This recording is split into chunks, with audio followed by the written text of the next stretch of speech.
رغم الموت ورغم النار حرقوا غزة بالحصار، نحتمي خلف الجدار ننتظر ضرب الطيار، والبكا وصوت الأنين واخواتي المشردين، وبنجارتنا الوحيد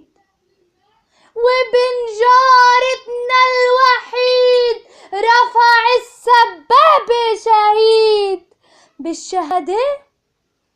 بالشهادة احنا راضيين لأجل عيونك يا فلسطين.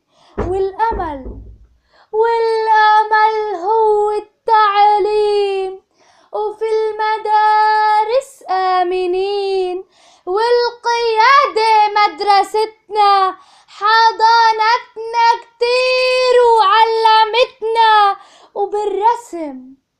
وبالرسم فرغنا كتير من دمع وحزن وأنين، عبرنا داخلنا بألوان ورسمنا للأمل عنوان.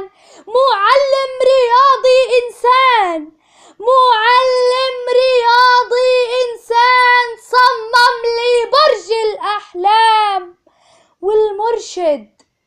والمرشد طبيب جراح فكر أحزاني بمفتاح، ومديرنا قائد فنان صمم لي خطة بعنوان سماها لا للأحزان.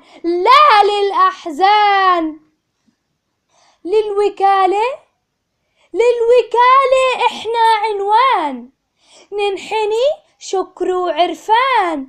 شكرا للمشرفة جيهان، حنان وحب أمن وأمان.